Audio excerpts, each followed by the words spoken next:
What's good, YouTube? Welcome back to our YouTube channel. Today I got a bit of a fun video for you guys. Wanted to talk about Peter Kiss, and if you don't know who Peter Kiss is, he's one of, if maybe not the most exciting and controversial player in this year's NCAA tournament. He plays for Bryant, he's the nation's leading scorer, and if you're watching this, I'm guessing you probably saw the clips that kind of went viral of Peter during his conference championship game for Bryant against Wagner.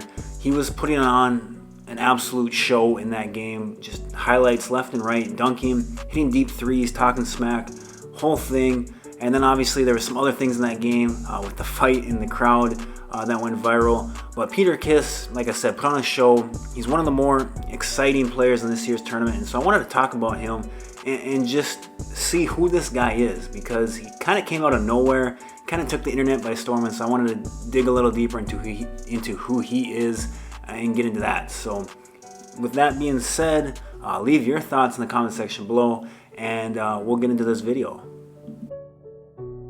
So who is Peter Kiss? Well, Peter Kiss is a 6'5" shooting guard out of Bryant University. He led the NCAA in scoring this year. The dude is a bucket, and there's a lot to his game. He's originally from New York, and you can tell by just the way that he plays that this dude is tough. You can tell he's a New York type guy. He just has that attitude, he has that swag to him, and he just carries himself with extreme confidence, and he's not afraid to let you know that he's better than you and that you can't guard him, which makes him, like I said in the intro, one of the more entertaining and also kind of controversial players in this year's tournament. Now, Peter Kiss originally started his career at Quinnipiac, where he was a very good player immediately as a freshman. He started about 20 to the 30 games he played, averaged 13 points, and showed a lot of promise in his 1 year at Quinnipiac. After that year, decided to transfer to Rutgers, which is also in New York, and I guess kind of play maybe on a bigger stage in front of his hometown, I guess you could say. And his time at Rutgers was okay at best. He redshirted his first year, or had to sit out due to transferring. Next year came in, started a few games, came off the bench, averaged about 6 points a game. Was a big jump, obviously, from the level that Quinnipiac plays at to Big Ten basketball, and so had a transition to that. And like I said, had kind of mediocre success there, but was on a decent path to continue to get better at Rutgers and prove that he could play at a very high level. Next year he comes back to Rutgers, and I believe gets hurt. Only played in 2 games, didn't score any points in those games, and it ended up going down as another redshirt year for him, where then after the year he decided to transfer to Bryant, which was 2021 season.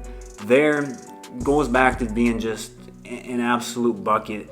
16 points a game, shot the ball really well from the floor, can shoot the ball from 3. As you can see from the highlights, is really athletic, which then led to this year really upped his game to another level again, averaging 25 points a game, and is just someone who's really hard to stop, especially at the mid-major level. He's a 6'5" 2 guard.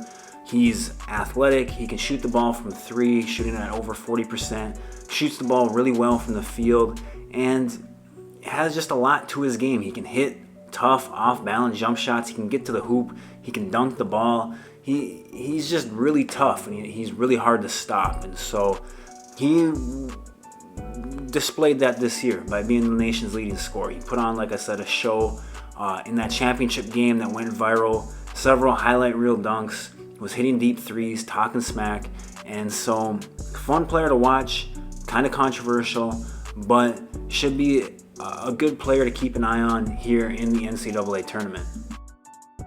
Now, Bryant only managed to be a 16 seed. They'll be playing, I believe, Wright State in the play-in game, so they're not even, they're in the NCAA tournament, but they're not into that, I guess now second round they call it. And so they'll have to win that game to play against a big school. But if Bryant were to win that game, they would then be playing Arizona. Arizona's a really good team, obviously 1 seed. And I think they have a great chance at winning the tournament. But I think that, someone like Peter Kiss, nation's leading scorer, if he gets hot he can at least keep his team in a game or keep them competitive if he can get hot and kind of go bucket for bucket with other teams. They'll definitely need that against Wright State, and then if they do win that game against Arizona. But it should be good to see him on a big stage and kind of just see his character come out. Kind of like I said, that attitude, that swagger, and just that confidence that he has. I think it'll be fun to watch him on the big stage perform. Now, I think a lot of us were hoping that they would be matched up against Duke. I think we all would have liked to see Peter go against Coach K, hit a 3 with him right behind him, or whatever, and just turn around and say something crazy to Coach K. And that would have went obviously viral and got everyone talking. And so I think we all would have loved to see that. It would have been really entertaining and good content. Obviously, that's not going to happen, but I'm really hoping that Bryant can win that first round game or playing game and get to play Arizona, because that should also be really fun to watch. Now, lastly, does Peter Kiss have a shot at being an NBA player someday? That I'm not exactly sure on. I wouldn't count on it, but he should definitely get some looks in the Summer League and get some maybe run in maybe the G League. We'll see how he does there. He's just a bit of an older player right now. It's his 6th year in college, and so obviously NBA loves young people. They don't like upperclassmen, especially someone who's been in college 6 years. But I mean, when you can be athletic, you can be 6'5", you can shoot the ball like he is. You'll have to get better, obviously, at the defensive end of the floor and just round out his game a lot more if he wants to be in the NBA or compete at a high level. But I think you could definitely see him playing in the Summer League, and then I guess it'll go from there. But overall, should be fun. It was really fun getting to see him play in that conference championship game. That was just a wild situation with the stuff he was doing, with what happened in the crowd and the fight. It was just pretty entertaining to watch. It was a good conference championship to watch, despite it being a blowout. So Peter can definitely get some eyes watching him. He'll make a name for himself, I think, here in these next couple of days. I think there's a good chance he goes viral with something happening, and so keep your eyes peeled for that. Like I said, leave your thoughts down in the comment section below on Peter. Let me know what you think of him, his game, all that. Leave those thoughts in the comment section below. With that being said, I'll talk to you guys later.